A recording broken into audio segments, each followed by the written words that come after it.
Hola a todos, estoy muy feliz de que hayas dado clic a este episodio. Mi nombre es Abel y te doy la bienvenida a Caballeros del Albedrío, el podcast que los introducirá a un mundo lleno de crimen real, fenómenos paranormales y ovni, conspiraciones, críptidos, sectas y sobre todo mucho misterio. Esta noche vamos a entrar directamente con un tema bastante histórico que ya habíamos dejado de lado por un buen rato. Y no hay mejor oportunidad que retomarlo con la historia de uno de los dictadores más crueles que han tenido la humanidad, que trató de llevar a la URSS a la modernización y sobre todo al caos, provocando hambrunas, guerras y persecuciones masivas en contra de sus propios ciudadanos. Y sobre todo haremos hincapié en una de las historias más brutales de este gobierno, que dejó a su suerte a miles de personas en una isla durante varios meses, en los que tuvieron que recurrir al canibalismo para poder sobrevivir. Y bueno, si con todas estas pistas aún no se les hace conocido el personaje del que vamos a hablar, pues quédense hasta el final para conocer la historia completa de Joseph Stanley y la isla caníbal de Nazino. Como se los mencioné, es un tema muy interesante, muy histórico, así que vayan por sus amigos, conocidos y familiares, ayuden a compartir este video o este podcast con todos ellos para que poquito a poquito vayamos creciendo esta comunidad un poco más y podamos seguir haciendo esto que nos apasiona tanto. Y también les recuerdo que pueden ir a seguirnos en todas nuestras redes sociales y en todas las plataformas de podcast disponibles, en donde van a obtener los episodios cada que se suban. Instantáneamente, si ustedes le dan seguir, la plataforma les va a estar avisando cada vez que tengamos un nuevo capítulo. Pero bueno, ahí está la recomendación y por supuesto tampoco olviden dejarnos sus comentarios o sus mensajes en todos lados. Sin más que decir, creo que es momento de que comencemos con el capítulo 123 de Caballeros del Albedrío.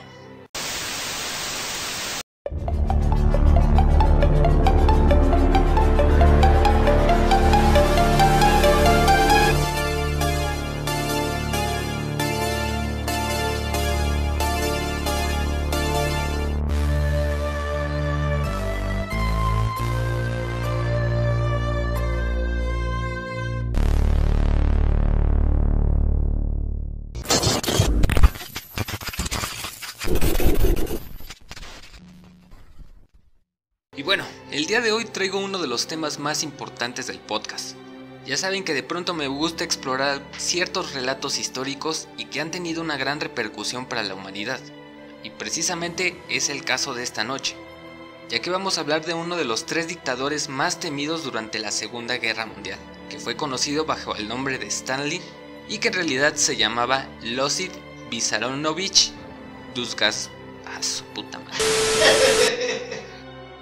Duzhashvili, nacido el 18 de diciembre de 1878 en Gori, parte del Imperio Ruso o mejor conocido como Georgia actualmente. Sus padres eran Vissarion Duzhashvili, que era un zapatero de escasos recursos que trabajaba en las fábricas de Sol a Sol, y su madre, Yekaterina Geladze, que era trabajadora del hogar. Debido a los malos tratos que recibía su padre Vissarion, abandonó su empleo en la planta, animándose a abrir un taller de zapatos con la ayuda de sus amigos Jacob Ignatashvili y Christopher Yakiravini, que en un tiempo futuro jugarían un papel importante en la vida de Iosif. Sin embargo, la estabilidad del matrimonio se veía tambaleante desde el inicio, ya que por toda la localidad de Gori se recorría el rumor de que su madre Yekaterina era demasiado promiscua, lo cual provocó que Vissarion tuviera ciertas dudas sobre la paternidad de sus hijos, añadiendo que fue bastante complicado que la pareja tuviera una paternidad responsable, ya que en su primer embarazo tuvo lugar el 14 de febrero de 1875. Nació su primer hijo de nombre Mijail, que por varias complicaciones médicas falleció a tan solo 2 meses de nacer. Por este motivo, Vissarion entró en una gran depresión que se reflejó en las cantidades de alcohol que consumía. Pero aún así, la pareja no dejó de intentar tener una familia. A unos meses, la mujer quedó embarazada por segunda ocasión y el 5 de enero de 1877 nace su segundo hijo, nombrado Giorgini, que contrajo sarampión a los 6 meses y terminó muriendo. Solo fue hasta la llegada de Iosif que la familia se pudo mantener estable, aunque con bastantes problemas económicos. Vivían en una casa de un solo piso ubicada en un barrio de Gori. estaba muy bien ubicada, ya que a unas cuantas calles estaban situados los cuarteles de las tropas imperiales que iban constantemente a su taller por algunas reparaciones. El lugar tenía un sótano que Visarion utilizó como un almacén para todas sus herramientas, mientras que Yekaterina vio la oportunidad de acondicionar el lugar para convertirlo en un cuarto para Losif, que a pesar de mantener con vida, fue atacado por constantes enfermedades y las circunstancias. Para empezar, hay que decir que desde su nacimiento, su situación médica no era la mejor, ya que no habían mencionado que había nacido con una extraña condición que se llama sindalactia, lo que quiere decir que 2 miembros o más, que por lo general son los dedos, que están pegados a través de una membrana muy frágil, como si fueran estos dedos de pez, o como en el caso de Harry Potter cuando se convierte en un pez y sus manos se convierten en aletas, se unen a través de una membrana muy delgada. Prácticamente es eso, solo que para Losif le atacó en los dedos de los pies. Además de que a la edad de 2 años contrajo sarampión y escarlatina al mismo tiempo, pero logró sobrevivir. De hecho, tuvo bastantes complicaciones y su mamá estaba muy enferma, que tuvo que ser amamantado por las esposas de los amigos de su papá, porque su madre Yekaterina no tenía el producto necesario para poder nutrirlo. A los pocos años, la condición física de Visarion se fue deteriorando gracias a la bebida, y en 1983 comenzó a provocar peleas en los bares locales, motivo por el que se ganó el apodo del Loco Beso. No entiendo por qué, pero así le pusieron los de la localidad. Esto no mejoraría su actitud, por el contrario, le comenzó a crear una terrible paranoia debido a los rumores de engaños de su esposa, que comenzó a desquitar en contra de Yekaterina y de Losif. Afortunadamente para aquel tiempo la situación económica en su casa le estaba yendo bastante bien y rendía frutos, al punto de tener que contratar a un ayudante de nombre Vano Justisvili, que poco a poco se iría integrando a la familia, convirtiéndose en un hermano mayor para Losif. Sin embargo, un año después, en 1984, una terrible epidemia de viruela azotó a la región de Gori, afectando a Visarion, que no murió, pero sí quedó cicatrizado de por vida. Esto solo detonó que la furia del padre se reflejara en vandalismo, ya que después de recuperarse, atacó el bar Agnatashvili, donde se encontraba el jefe de la policía, Dabrishevi, que terminó lastimado por el ataque. Así que de una manera muy civilizada, se le pidió a Visarion que se fuera de la localidad de Gori, obligándolo a cerrar su taller y tener que buscar un trabajo en una empresa de zapatos en la localidad de Tiflis. De la misma manera en la que la localidad ya no soportaba el comportamiento de Visarion, Yekaterina se separó de él y se llevó a Losif a vivir con ella a otro lugar, que básicamente era el cuarto que estaba en el techo de la casa del padre Charkiviani, que en tiempo pasado era muy amigo de su esposo, pero ahora era un miembro religioso y estaba a cargo de la escuadra parroquial. Yekaterina deseaba que su hijo se transformara en una persona de bien y para eso necesitaba entrar a la escuela. Le rogó y suplicó de muchas maneras para que permitiera que Losif entrara a la escuela. Aunque no estaba del todo de acuerdo, solo permitió que estuviera presente en el momento en el que sus hijos mayores daban clases de ruso a su hija menor. A partir de entonces, mostró un gran interés por la escuela y para 1888 fue aceptado en la escuela parroquial, donde podría concluir el programa en 2 años. Sin embargo, su nivel de ruso era bastante avanzado y concluyó su educación en 1 año, siendo aceptado inmediatamente en 1889 en un programa escolar formal de 4 años, en donde destacó bastante por su inteligencia y su voz. Era un gran cantante el muchacho y eso supuestamente le había ganado la admiración de todos sus profesores. Aunque sobresalió demasiado, esta suerte solo le duraría 1 año, ya que en 1890 un auto lo atropelló mientras estaba de festejo en la celebración nombrada como Epifanía. Por supuesto, esta lesión le cobraría factura a Losif, que no volvería a caminar normalmente. Es momento en el que Visarion regresó a su vida y lo lleva a Tiflis para que recibiera tratamiento médico. Sin embargo, después de que estuvo recuperándose, Vissarion llevó a Losif a la fábrica en la que estaba trabajando con el fin de que se volviera su aprendiz y se convirtiera en un obrero.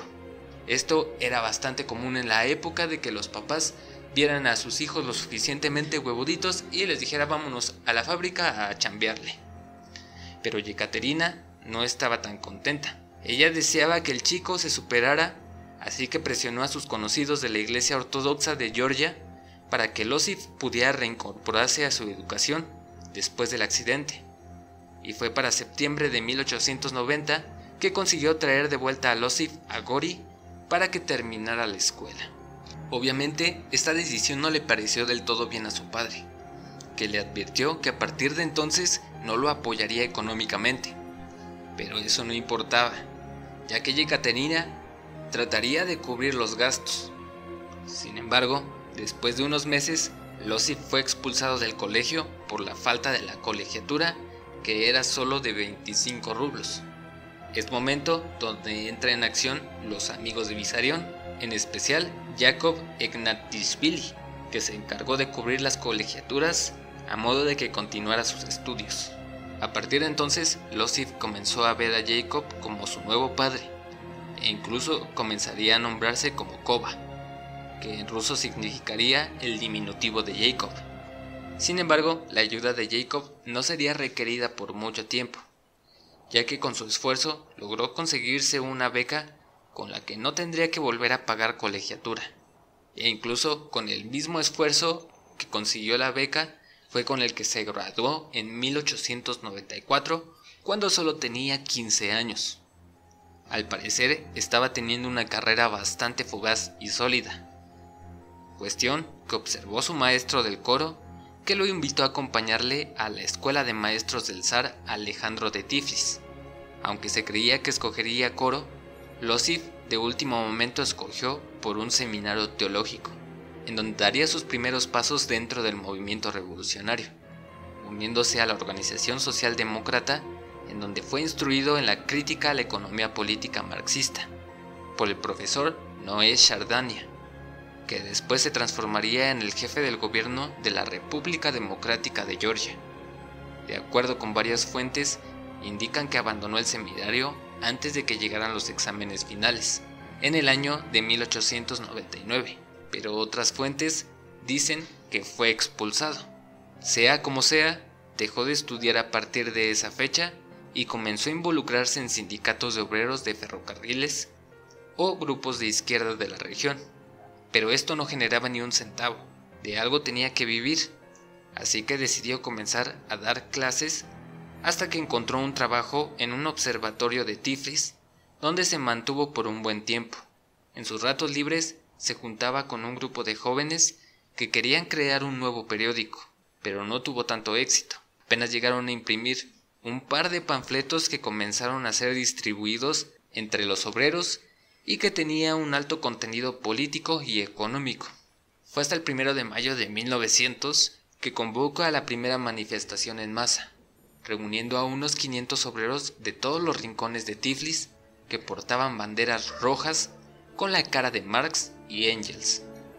Obviamente, esto era una gran provocación hacia el régimen zarista, llamando la atención de Lenin, que ya era uno de los líderes del movimiento.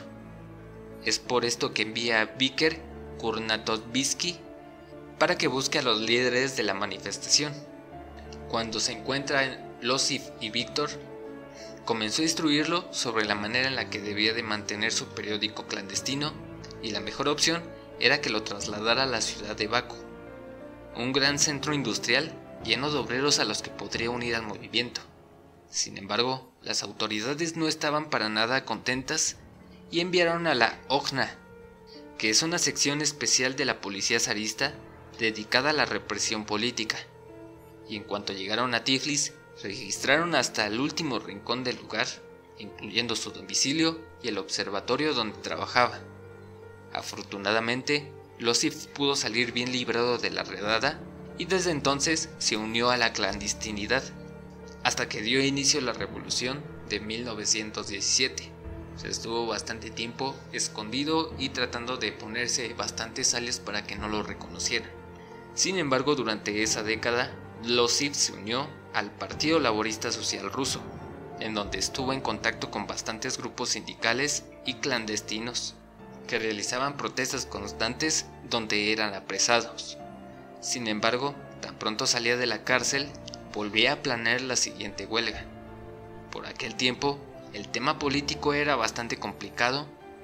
Por un lado estaban los mencheviques, que apoyaban al zar, y los bolcheviques liderados por Lenin. Por obvias razones, Losif terminó compartiendo ideas con el Partido Comunista, a tal punto que en la problemática que se desató, en la Revolución de 1905, Losif encabezó varios grupos armados que atacaron bancos con el fin de poder financiar los planes del partido bolchevique.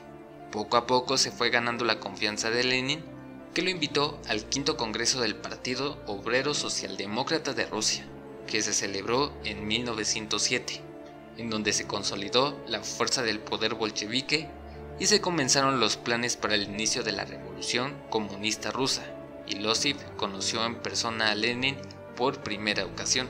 Fue ahí donde se topó con su enemigo a muerte, ya que uno de los oradores principales del Congreso era un hombre bastante arrogante y con una cabellera bastante alborotada. El odio creció de inmediato en Stalin, que preguntó a varios compañeros el nombre del sujeto, y era ni más ni menos que León Trotsky, una figura bastante histórica y bastante conocida en todo el mundo y sobre todo en México. Pero al regreso del Congreso, Losif estaba tan convencido de que la revolución comunista era inminente, y él debía de hacer todo lo que estuviera en sus manos para poder financiarla. Así que llevó a cabo robos a bancos y comenzó a adentrarse en la piratería en el Mar Negro, afectando a los magnates petroleros rusos o ofreciéndoles protección. A pesar de que no era un personaje tan conocido como Lenin o Trotsky, poco a poco comenzó a ganar reconocimiento dentro de los bolcheviques, pero su época de mayor exposición se presentó por el masivo reforzamiento que tuvo el partido, que le dio la oportunidad de poder ser editor de una de las revistas más importantes del partido bolchevique, donde comenzó a expresar su sentir con el ámbito político y trataba de hacer burla hacia el poderío burgués. Y aunque estas ideas no estaban del todo mal, no eran bien recibidas por algunos simpatizantes de Trotsky, pero a Stanley no le importaba menos, ya que él solo quería quedar bien con Lenin, que para el año de 1913 sale a la luz el marxismo y la cuestión nacional, una de sus mayores obras en donde propone una postura bastante ortodoxa por el marxismo.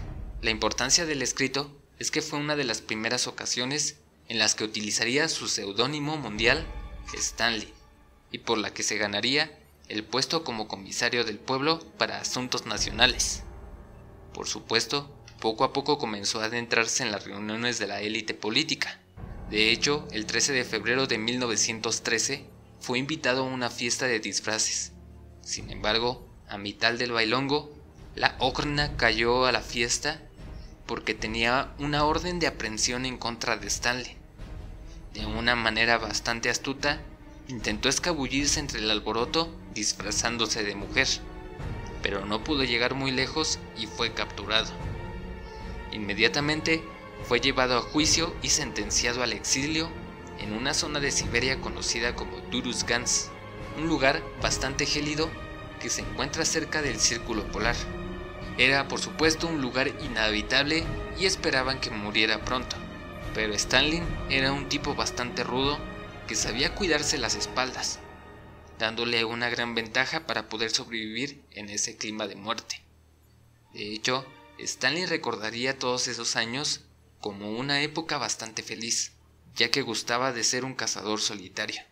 De la misma manera, todos los líderes del movimiento socialista fueron exiliados a diferentes zonas del mundo para poder continuar con la lucha.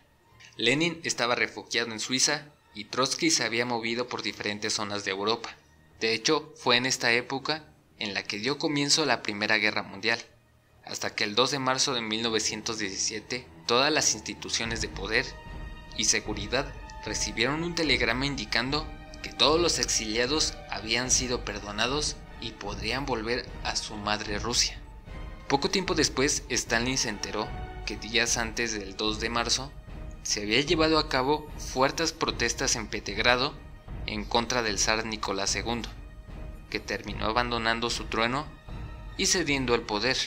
Es por esto que se habían presentado las órdenes de liberación de todos los revoltosos que estaban en contra del zar, motivo por el que en 1917 se convirtió en uno de los más conflictivos en Rusia, ya que durante más de 8 meses reinó la confusión en el país sobre quién tomaría el poder. Por un tiempo se instauró un gobierno provisional que al poco tiempo comenzó a ser atacado por otras facciones socialistas. Los bolcheviques, o facción apoyada por Lenin y Stalin, no podía sobreponerse debido a que eran una minoría en el país. Sin embargo, durante esos 8 meses, Lenin estuvo viajando mucho tiempo dentro y fuera de Rusia, motivo por el que Stalin se quedó al mando de las fuerzas bolcheviques que fueron incitadas a que buscaran una manera de derrocar al gobierno provisional. Este fue el momento de oro de Stalin, que por fin se pudo dirigir ante una gran multitud, para poder inspirarlos e incitarlos a que retomaran el control de Rusia. Sin embargo, rápidamente se dio cuenta de que no era un buen orador público como lo era Benito Mussolini o Hitler, así que debía de encontrar otra manera para que pudiera poner a la gente de su lado, y es decir, que la gran mayoría de los 8 meses de confusión, la pelea se interiorizó en los bolcheviques, que se dividían apoyando a Lenin, Stalin o Trotsky, que ya no estaban dispuestos a resolver las cosas diplomáticamente. La única duda era cuándo y en dónde comenzarían a atacarse. Pero por azares del destino, unos meses antes de que estallara el conflicto, un ex general militar reunió a mucha gente que intentó derrocar al gobierno provisional, pero no le funcionó como lo esperaba, dejando en desconfianza a toda la gente que apoyaba al general. Afortunadamente, Lenin entró al rescate y les ofreció una manera diferente de ver las cosas. Rápidamente los números de los bolcheviques comenzaron a incrementar. Este empuje tendría que ser muy bien aprovechado por Stalin, que a finales de octubre de 1917 fue directamente a Petrogrado para que el Comité General aprobara la solicitud de comenzar una insurrección a su mando. A pesar de que fue un largo debate, el comité le dio la aprobación con 10 votos a favor y 2 en contra. Por segunda ocasión, los azares del destino le dieron la justificación que necesitaba Lenin para comenzar la revolución, ya que el 24 de marzo varios agentes del gobierno provisional atacaron las oficinas de Stalin, donde todavía llevaba a cabo las impresiones de sus artículos marxistas ortodoxos. Destruyeron todo su equipo y de paso les pusieron una buena golpiza. La noticia llegó rápidamente al Comité General, que aprovechó la visita de Lenin para comenzar a discutir estrategias para iniciar un contraataque. Por mala suerte, a Stanley le había tocado el ataque, dejándolo sin la oportunidad de estar en Petrogrado organizando la Revolución de Octubre. Esta situación fue muy bien aprovechada por Trotsky, que disminuyó sus participaciones en las misiones, o mejor dicho, le quitó su momento de convertirse en el protagonista. Pero eso no quiere decir que haya quedado fuera de los frentes de batalla, pues ayudó a tomar el Banco Nacional, la central telefónica y las oficinas de correos, a tal punto que durante la Guerra Civil Rusa y la Guerra Polaco-Soviética, Stalin fue nombrado como el comisario político y estuvo al mando de varias escuadras del famoso Ejército Rojo, con las que el 23 de octubre de 1917 asaltaron el edificio de gobierno provisional. Habían logrado su cometido, habían tomado el poder por la fuerza y Lenin estaba bastante contento, que se vio muy orgulloso cuando entró al nuevo Congreso establecido por los bolcheviques, claro, en donde se dirigió a la población para comunicarles que la transformación socialista estaba en camino y presentó a los que serían parte del nuevo gobierno, entre ellos Stanley, que no era un tipo muy conocido en las esferas políticas, pero que sin duda dejaría una gran huella histórica unas décadas después de la imposición del nuevo gobierno, en donde se pusieron a la cabeza con una troika, que no es más que un grupo de dirigentes políticos que se encaminan hacia el mismo fin.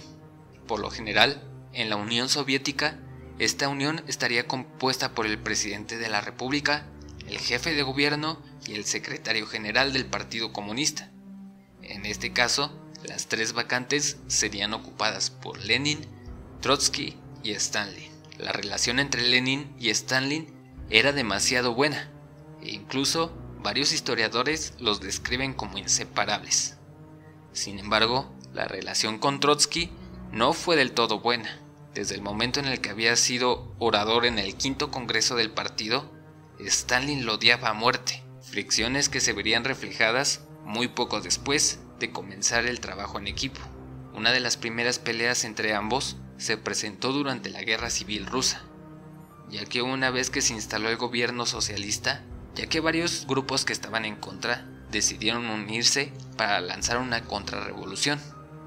Y este era el principal trabajo de Trotsky, que debía de ponerles un alto a los grupos con la ayuda del Ejército Rojo. Sin embargo, Stalin no estaba del todo de acuerdo con la forma de actuar de Trotsky, que se veía piadoso en contra de los enemigos a los cuales dejaba vivir, ya que los veía como posibles aliados en el futuro. Era una perspectiva completamente diferente a la que tenía Stalin, que podía dejar morir a todo un batallón si lo deseaba. Esta crueldad solo llamó la atención de Trotsky, que pidió el apoyo de Lenin para que hiciera volver a Stalin a Moscú y se retirara del frente de batalla. Esto decepcionó a Stalin, que se dio cuenta de que Lenin estaba del lado de Trotsky. Parece un trabalenguas, pero estos nombres rusos no nos dejan continuar bien, lo cual solo incrementó su resentimiento hacia él. De alguna manera tendría que remediar esta situación. Sabía que Lenin no estaba del todo en desacuerdo con Stalin. Le gustaba su carácter cruel que podía reflejar en las batallas. Así que la oportunidad de demostrarlo sucedió en 1920, cuando el establecido gobierno socialista intentó expandir su ideología hacia los países europeos del este, entre ellos Polonia, que resistió ante los ataques. Stalin fue a la cabeza con sus tropas con el fin de terminar con la resistencia. Aunque había sido una orden directa, prefirió ignorarla y no acercarse ni un poco, razón por la que el Ejército Rojo perdió.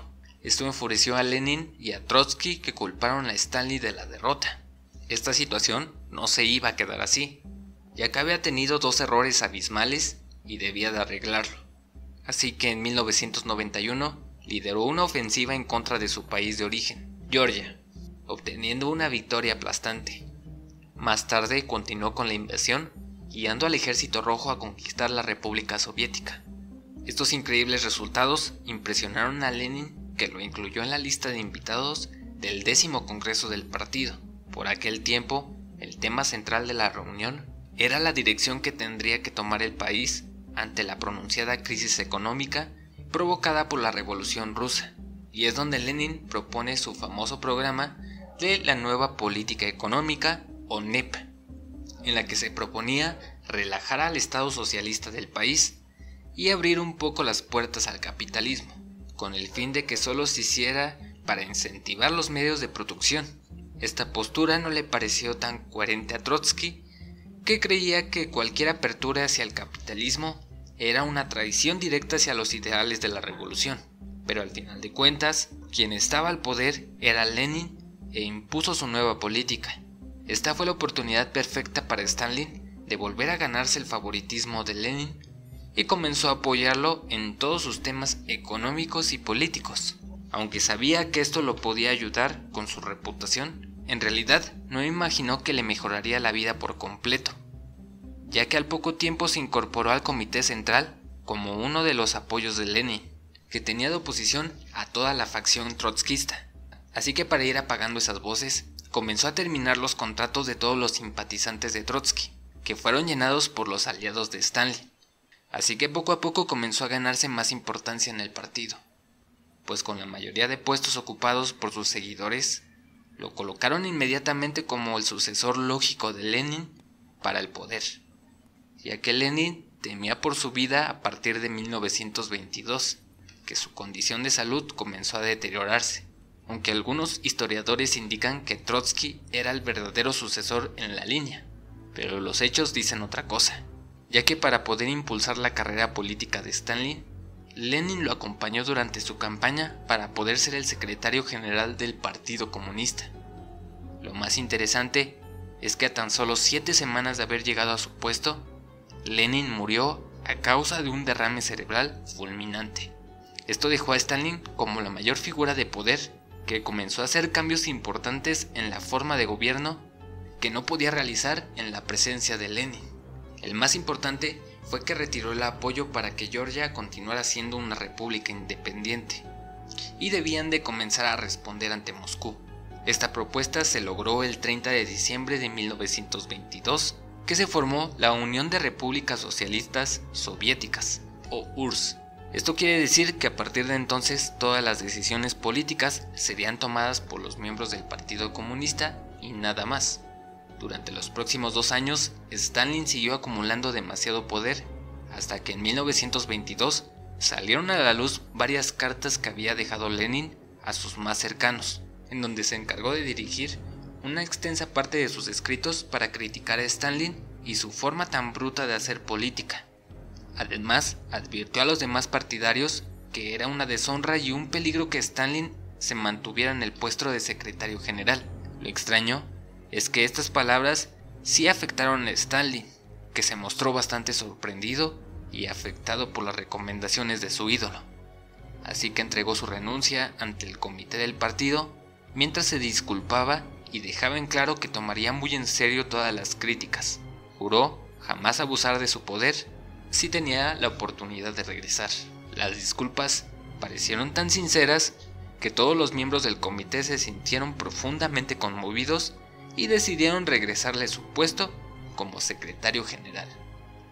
Prácticamente tenía toda la URSS comiendo de su mano, y el único que se anteponía en su camino para poder llegar a la cima del éxito era León Trotsky, que fue muy fácil de eliminar con la enorme influencia que seguía acumulando en los años posteriores, hasta que en 1927 logró expulsar a Trotsky del Partido Comunista y los exilió junto con sus mayores colaboradores, Kemenev y Zinoviev, que terminaron vagando por un tiempo por Kazajistán, Turquía y finalmente en México, donde Trotsky se encargó de denunciar todas las actividades de su adversario. Obviamente esto favoreció a Stalin, que ahora sí tenía todo el camino abierto para comenzar a moldear la nueva ideología política soviética, que consistía en 4 postulados principales. El primero indicaba la creación de un solo partido político que dominaría la URSS, a través del Partido Comunista. El segundo consistía en la continuación de la lucha de clases, ya que Stalin creía que la ideología burguesa se terminaría infiltrando en la sociedad soviética y era importante terminar con ella. El tercero consistía en establecer un ateísmo estatal, en la cual se dejara de lado cualquier ideología religiosa que tuviera relación con la política. Y el último, y más importante, fue el establecimiento de una nueva política económica. Stalin sabía perfectamente que la URSS estaba demasiado atrasada en cuanto a infraestructura y a industrialización, y si él iba a ser el nuevo dirigente, tendría que ponerse al corriente con los demás países del mundo. Pone en marcha los famosos planes quinquenales con los que eliminó todas las ideas de Lenin sobre la nueva política económica, cortando la conexión con el comercio exterior y dándole paso a la industrialización y colectivización agrícola. La primera comenzó a dar resultados, ya que la producción de acero y otros metales comenzó a incrementar exponencialmente a partir de ese año. Sin embargo, el tema de colectivización fue un poco más complicado, ya que esto quiere decir que los granjeros no producían individualmente en las granjas, sino lo que hacían era crear grupos para poder trabajarlas, alternativas que incrementaron la producción a inicios de 1933 y que trajo una enorme modernización a las ciudades, creando un desplazamiento de gente inmenso del campo a la ciudad que buscaban mejores oportunidades. Al parecer, la situación de la URSS cada vez se veía mejor. Sin embargo, aún tenían problemas internos bastante fuertes. Con la instauración de la nueva política económica de Lenin, se creó una nueva clase social que llevaba por nombre como gulags, que se trataba de campesinos que tenían grandes propiedades y que contrataban a 1 o 2 empleados extras para poder apoyarlos. Podríamos nombrarle como si fueran microempresarios o minicapitalistas. Obviamente Stanley los veía como su mayor enemigo y para eso estaba la colectivización, que obligó a los kulaks a entregar todas sus propiedades al Estado. Aunque se esperara que fueran incluidos en los nuevos planes de colectivización, el gobierno de Stanley los exilió a los gulags, que es la Dirección de Campos y Colonias de Trabajo Correccional, que habían sido creados por Lenin con el fin de poder llevar a sus enemigos de la revolución y obligarlos a hacer trabajos forzados. Para Stalin, se convirtieron en el lugar perfecto para enviar a todo aquel que se opusiera a sus ideales. Esto mató a millones de agricultores y obreros por ejecución o por las temidas hambrunas que comenzaron a azotar al norte de la URSS. Es aquí donde da inicio la historia que realmente quería contarles, ya que durante esta década se presentó una de las atrocidades humanas menos conocidas en la historia, y está relacionada con la conocida Isla Nasino, ubicada en Siberia, una pequeña porción de tierra ubicada entre los ríos Ob y Nasina, que comenzaría a ser nombrada como la Isla de la Muerte o la Isla de los Caníbales, por todos los eventos que les voy a contar a continuación.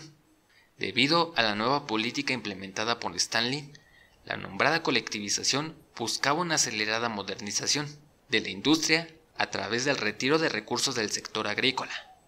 Creían que al quitarle capital a este sector, los campesinos tendrían más oportunidades de acercarse a la industria, ya que algunas cifras indican que entre 1930 y 1931, más de 10 millones de campesinos intentaron unirse a la industria. Sin embargo, no tomaron en cuenta que generarían un abandono para el campo, y con ello una escasez de alimentos, ya que Stanley había establecido un sistema que nombraba como racionamiento, en el que se entregaba una cartilla por familia para repartir alimentos limitados, abastecimiento que se vio peligrado por la enorme inmigración de campesinos que rápidamente Stanley catalogó como un peligro, ya que creía que se trataba de revolucionarios que intentaban acabar con su gobierno. Es por esto que el 22 de enero de 1933 remiten una nueva política secreta para impedir la migración de los campesinos desde Ucrania y el norte de la URSS, creando grupos policiales exclusivos que se dedicaban a vigilar las carreteras y estaciones de trenes, con el fin de capturar a los inmigrantes durante su camino. Es momento donde se detienen a millones de personas que solo buscaban mejores oportunidades. Aunque la mayoría se negó a volver a sus hogares de origen, la orden era desaparecerlos de las ciudades industrializadas, así que fueron enviados a partes de Siberia y Kazajistán, para que comenzaran a acondicionar los lugares para que se crearan nuevos pueblos y comenzaran a hacer las tierras productivas.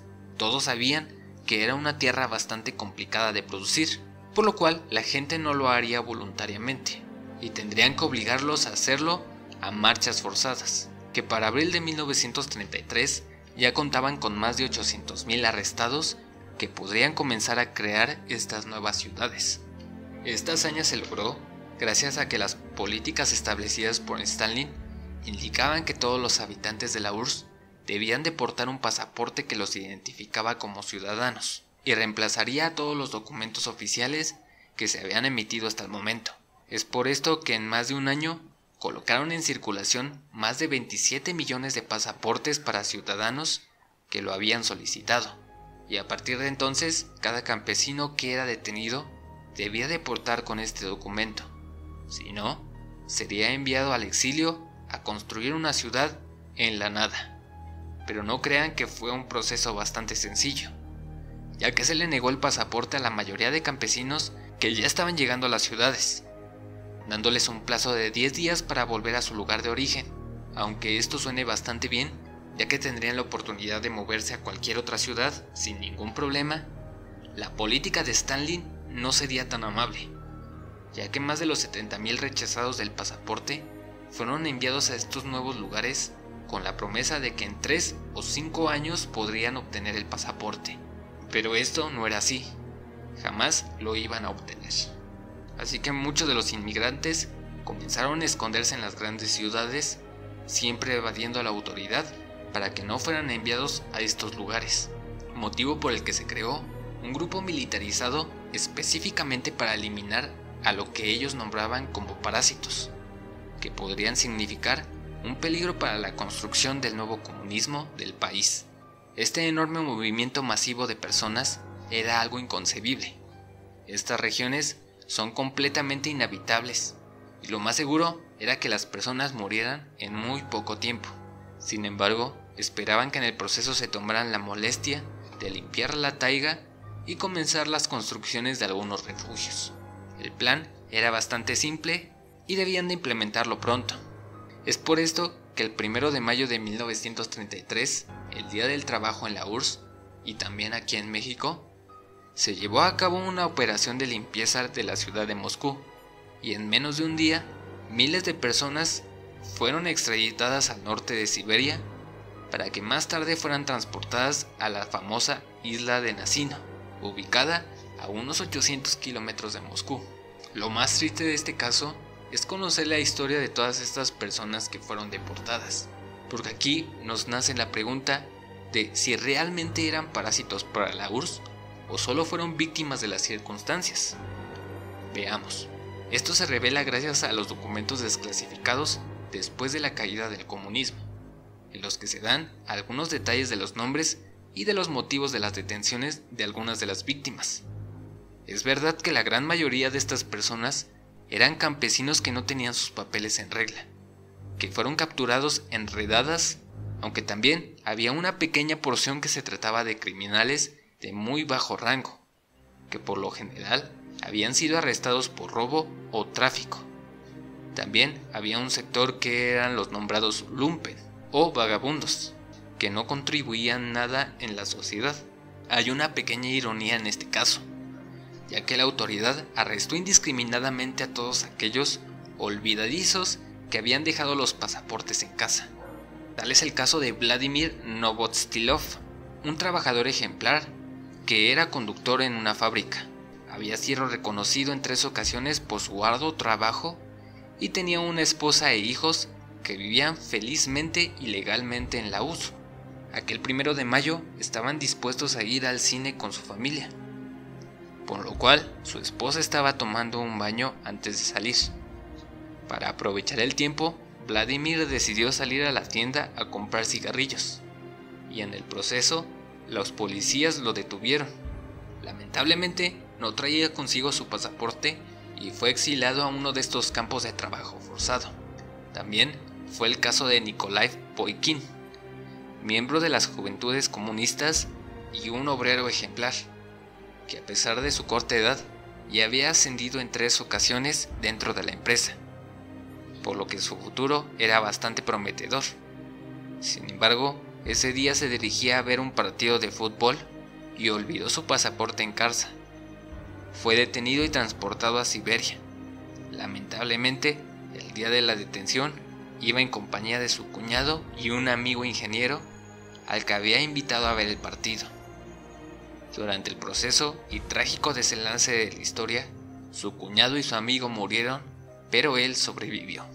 El trato que experimentaban desde su detención era realmente brutal, ya que rápidamente eran trasladados a las comisarías y les arrebataban cualquier documento que pudiera identificarlos en el futuro.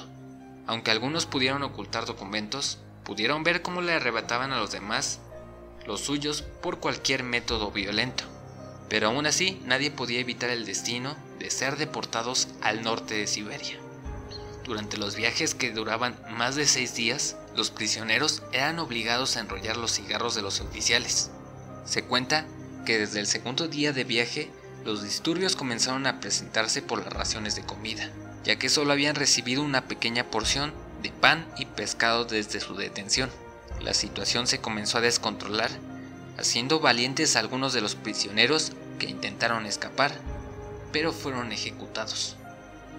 Cuando llegaron a las costas del norte de Siberia, la conmoción y la sorpresa invadieron a los oficiales al mando de estas zonas. Tiempo después declararon que, siendo oficiales, solo habían recibido algunos telegramas que avisaban de la llegada de desplazados.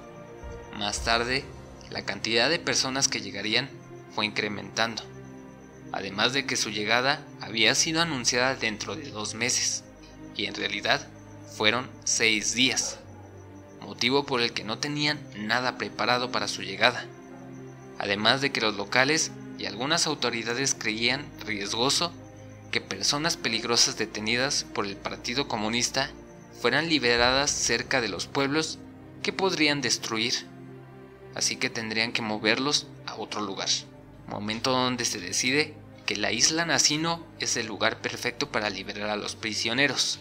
Fue entonces que el 18 de mayo de 1933 llegaron a las costas de la isla 4 barcos que liberaron a más de 4.000 personas, entre ellos 356 mujeres y más de 3.600 hombres, sin contar a los 27 cadáveres que se habían acumulado en el camino, aunque muchos cadáveres fueron aventados por la borda durante estos días. Por otro lado, la llegada no fue muy sencilla. Eran extensiones de terreno completamente virgen y la mayoría de las personas recién se podía mantener en pie por la desnutrición. Además de que estas personas fueron liberadas sin ningún tipo de ropa para que se cubrieran del clima o alguna herramienta para construir una choza. Los habían dejado prácticamente como náufragos. Lo interesante es que rápidamente se formaron varias bandas delictivas que se encargaban de quitarle su ropa y pocas pertenencias a los otros náufragos. Eso sin mencionar que algunos médicos que fueron exiliados y sobrevivieron declararon que al paso de los días comenzaron a encontrar cadáveres en la playa, que habían sido brutalmente mutilados de la boca, ya que les extraían las coronas o dientes de oro, que fueron intercambiados más tarde por cigarrillos con algunos de los guardias que llegaban a liberar a más presos. Esto solo despertó el interés de los guardias, que comenzaron a ejecutar a los náufragos para poder robarles un par de zapatos, abrigos o cualquier cosa de valor que les gustara.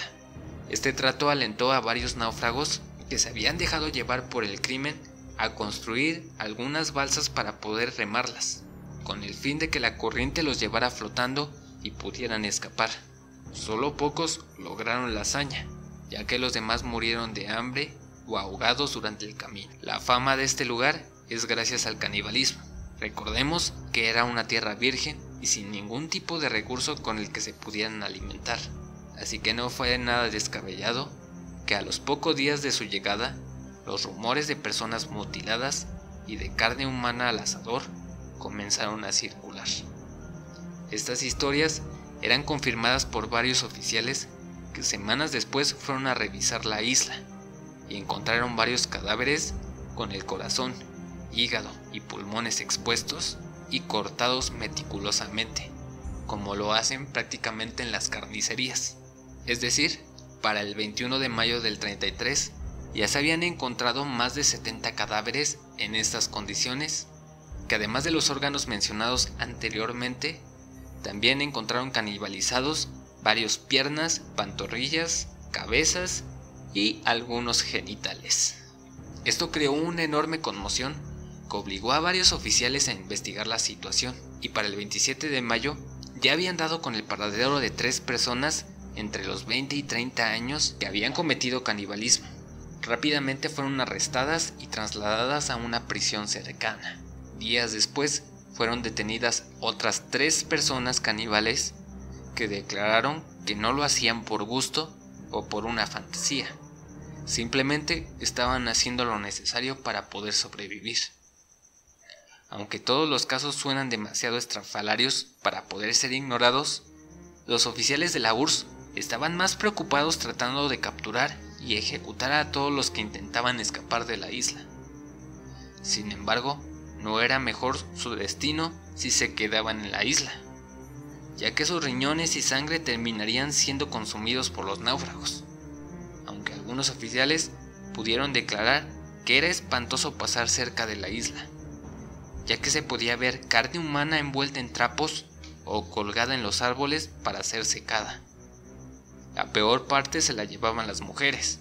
Si una era capturada, era golpeada y colgada de un árbol para que fueran cortadas sus extremidades más blandas, para ser cocinadas a fuego lento, que por lo general eran sus senos o muslos. Y de hecho esto lo viene a confirmar el monstruo de Atizapán, del cual tenemos un episodio completamente disponible en nuestro canal de YouTube, en donde menciona que las partes más blandas son pues los senos, los muslos y las pompis. Entonces esto lo han dicho bastantes caníbales a lo largo de la historia. El caso se descontroló aún más cuando el 26 de enero llegó una nueva embarcación con 1500 náufragos que sufrirían el mismo destino. Algunos oficiales decidieron dejar de ignorar la situación y reportaron la situación a los superiores, que volvieron a Nasino el 31 de mayo. Obviamente la cuestión era crítica y debían de transportar a toda esa gente a campamentos más apropiados para que construyeran una vida. Los próximos días, las embarcaciones trasladaron a todos los sobrevivientes que encontraron, llevándolos unos kilómetros río arriba de la ciudad, aunque cientos de náufragos más murieron en el camino. De los más de 6.000 inmigrantes que llegaron a la isla, solo pocos lograron sobrevivir. Por tal motivo, la noticia corrió por todo el territorio y llegó a las esferas más altas de la política, y trataron de encubrirlo a toda costa. El comandante encargado de la misión de Nasino aceptó su culpa en la tragedia, aunque se excusó en las órdenes que recibía de los sus superiores, que al poco tiempo lo relevaron de sus actividades y fue reemplazado por un comandante mucho más joven, que tuvo que encargarse de la situación de los sobrevivientes de Nasino. Sin embargo, el comandante comenzó a atender otros asuntos más importantes y abandonó a estas personas a su suerte. Cuando las autoridades estaban a punto de darle carpetazo a esta tragedia, un joven dirigente y periodista local de nombre Vasil Velichko decidió emprender una investigación privada sobre lo ocurrido en la isla. Logró contactar con algunos de los sobrevivientes que le contaron sobre algunas historias ocurridas en la isla. Con esa información, escribió una carta en la cual dejaba en claro que los inmigrantes habían sido tratados de maneras inhumanas. Vasil era un comunista de hueso colorado, y aunque supiera que el problema eran sus políticas de deportación, él decía que no eran criminales. Dicha carta llegó a manos de Stalin, que el 30 de septiembre del mismo año decide que esta información debe de llegar a todos los altos mandatarios del Partido Comunista. Inmediatamente se creó una comisión para investigar estos sucesos. Los responsables con menor rango fueron castigados severamente, aparte de ser relevados de sus puestos, y fueron enviados a campos de trabajo forzado por 3 años. Aunque no crean que Stalin estaba tan preocupado de castigar a los responsables, simplemente no quería que su política de deportaciones se viera cuestionada por este suceso. Aunque este es uno de los incidentes más llamativos que ocurrió en esa época durante la dictadura, no hay que dejar pasar que durante la primera fase de su plan quinquenal se dice que la cifra de muertos se debe de calcular en millones, y los cálculos de Nasino simplemente se quedaron en miles.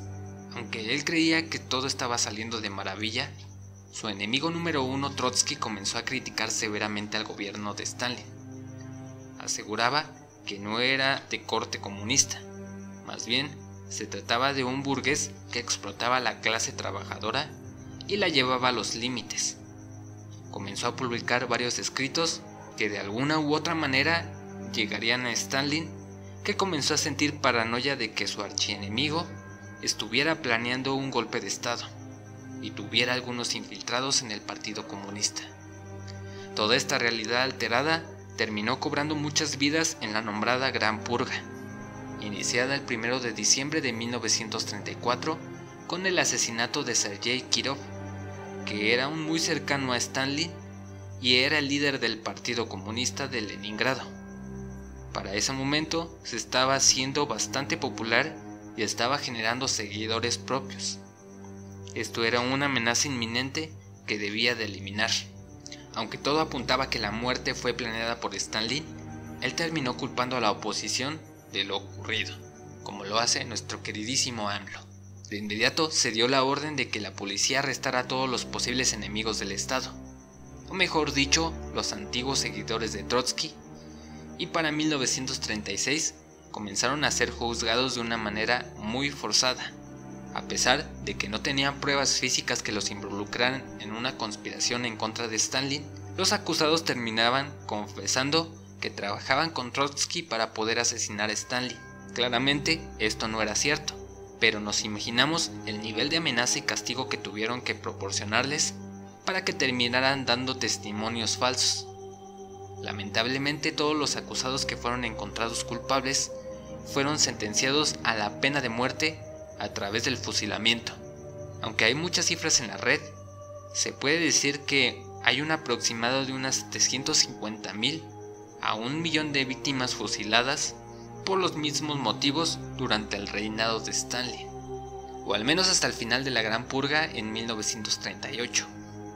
Aunque 1,000,000 de muertes fueron demasiadas, él no estaba ni un poco preocupado, aunque deseaba con ansias una muerte más, la de Trotsky, que llegaría en 1940 tras varios intentos, pero que finalmente le dio paz a Stalin de poder quitar a un contendiente digno que le pudiera arrebatar el poder.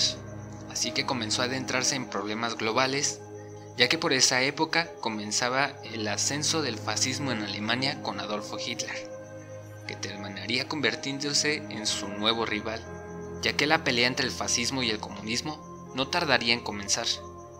La militarización fugaz de Alemania comenzó a preocupar a la URSS ante una posible invasión. Debían de comenzar a buscar alianzas y a tratar de sofocar el fascismo rápidamente. Realizaron tratados de asistencia con Francia y Checoslovaquia, siendo este el primer mensaje para Hitler, pero esto no lo detuvo. Sabía que la lucha tendría que resolverse a través de la guerra, y el primer encuentro de estas ideologías surge en España.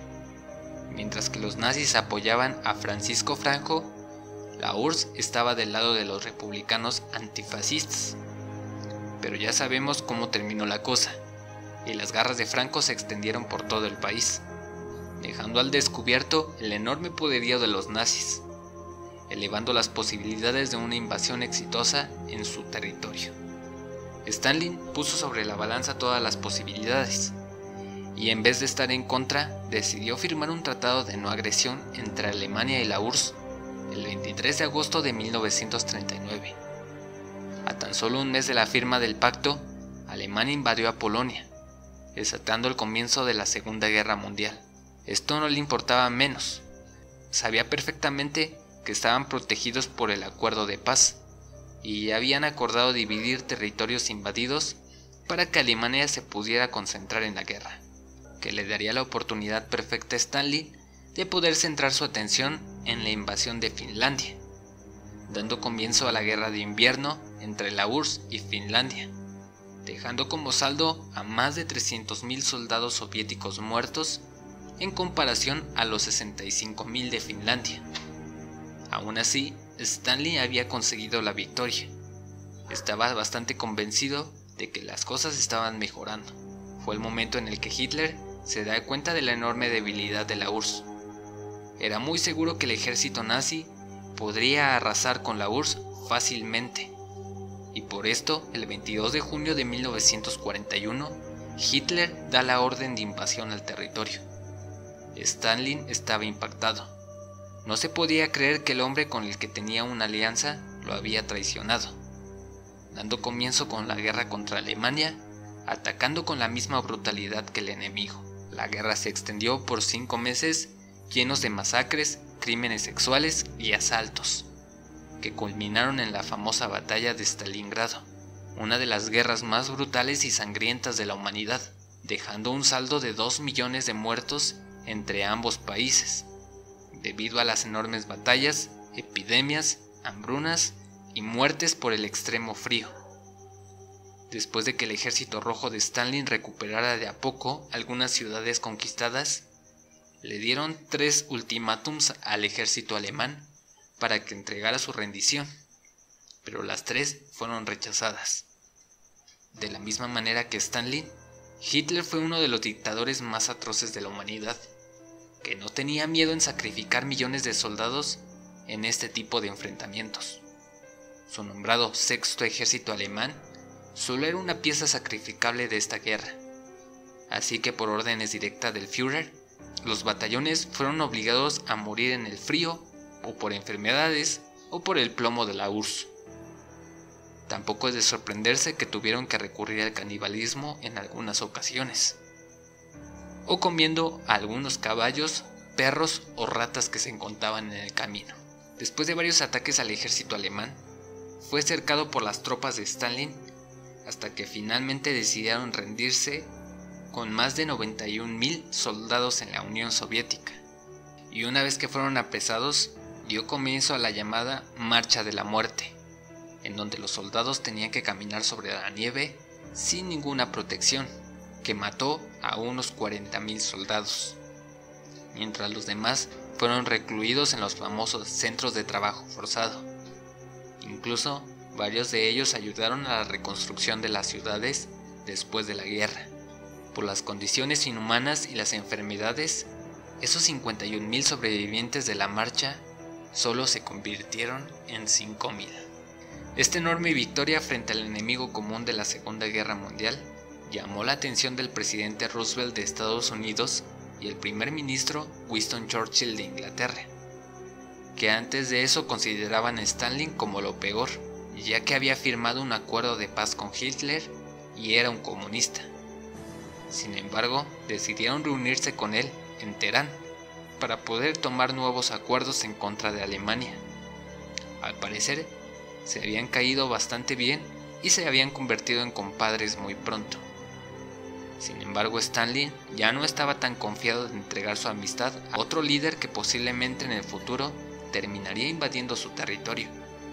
Así que comenzó a espiar a ambos representantes muy de cerca.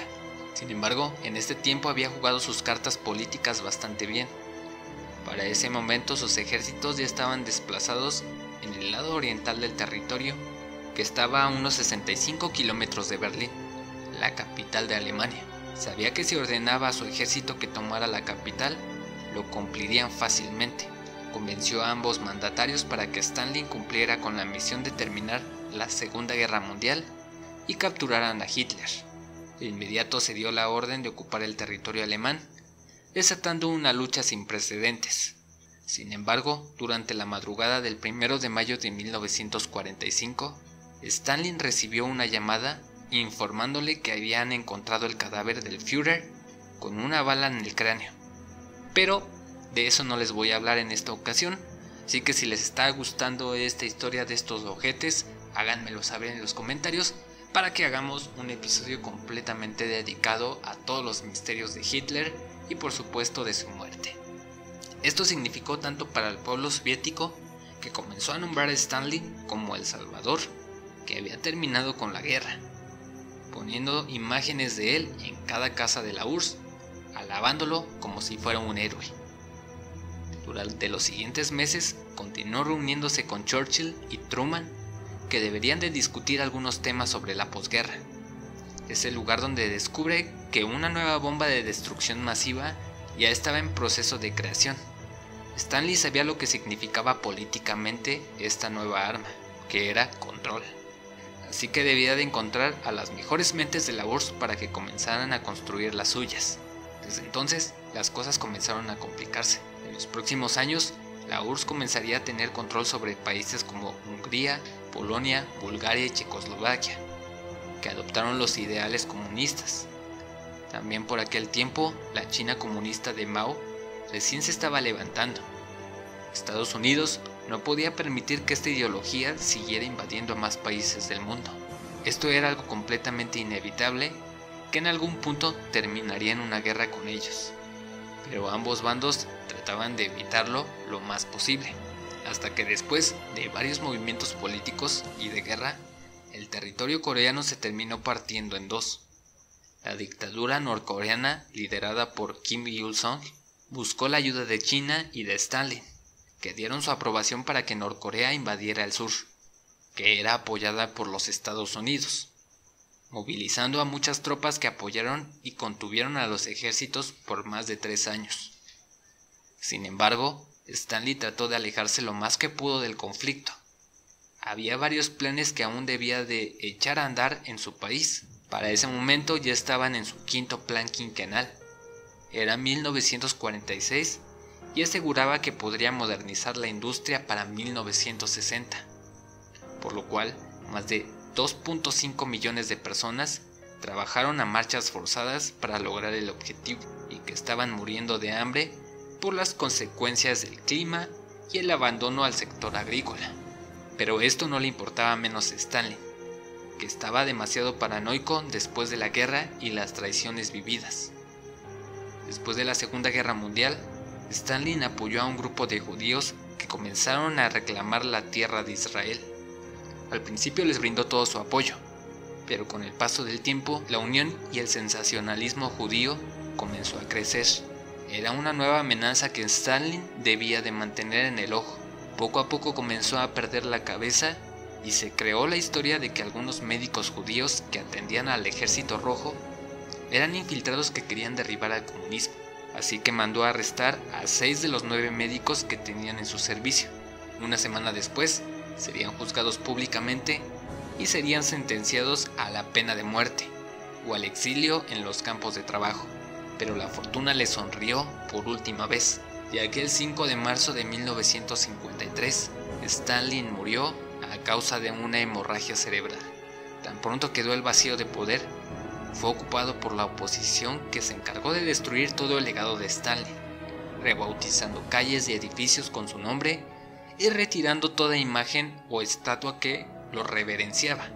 Aunque se había tratado de olvidar a Stalin y todo su legado por varias décadas, en los últimos años se ha visto incrementado la devoción a favor de Stalin, poniendo su imagen en varias estaciones de tren o en avenidas principales, lo cual es bastante interesante que comiencen a retomar la devoción por este personaje, y más con la situación que se está viviendo con el conflicto entre Ucrania y Rusia. Pero como lo pudieron escuchar, esta es la historia de uno de los personajes más terribles o más temibles de la historia, que al principio se empezó a llevar por sus ideales creyendo que iba a realizar un cambio para su país o para donde vivía, pero que el poder lo enloqueció y quiso seguir ganando más, seguir obteniendo más, y que al final de cuentas terminó pagando la factura con millones de muertos por hambrunas, por enfermedades, por fusilamientos, por masacres ocurridas como las de Nasino, en las que hubo canibalismo al por mayor, y las imágenes y documentos que se llegaron a recuperar de esta masacre trataron de ser olvidados por mucho tiempo debido a la cantidad de brutalidad, pero que al final de cuentas no pudo ser olvidada a través del paso del tiempo. Es por eso que es muy importante que se hablen de estos temas o que rescatemos este tipo de temas, para que no olvidemos el legado de estas personas tan culeras y ojetes que en estos últimos años siguen siendo reverenciadas por un grupo de personas tan ortodoxas y tan extremistas de la URSS, y que puedan llegar a potenciar estos ideales en el futuro. Pero bueno, este ha sido un capítulo bastante largo y con muchos datos históricos que espero que hayan podido escuchar hasta el final. Que de hecho que si llegaron aquí los amo un chingo, les envío un besote, porque pues sí ha sido un capítulo de los más largos y con mucha brutalidad escondida. Quizás no dimos algunos crímenes gráficos que se tienen, pero tratamos de irnos por la línea general de la historia, para tratar de cubrir todo el caso, ya que es mucha información. Y tal vez pudimos haber especificado todos los crímenes que realizó Stalin o que dio órdenes de que se hicieran, pero nos hubiera llevado quizás de 2 a 3 episodios. Pero traté de comprimir toda la información de Stalin en un solo episodio para que lo puedan disfrutar de corrido y no tengan ninguna interrupción. Pero bueno, si disfrutaron el episodio, no olviden ir a comentarnos en todas nuestras redes sociales o plataformas de podcast, en donde van a poder dejar sus saludos, recomendaciones, temas que les gustaría que realizáramos o algunas propuestas interesantes que tengan ahí. No nos caerían nada mal, así que por favor los invito a que sigan compartiendo este proyecto con todos sus amigos, conocidos y familiares, que nos ayudan muchísimo. Y por favor manténganse al pendiente de todas las redes sociales, que les vamos a estar avisando de los complementos y de los nuevos episodios que se van a estar subiendo en los próximos días. Pero bueno, ya, para que terminemos este episodio, solamente me queda recordarles que mi nombre ha sido Abel y nos escuchamos en el siguiente episodio misterioso.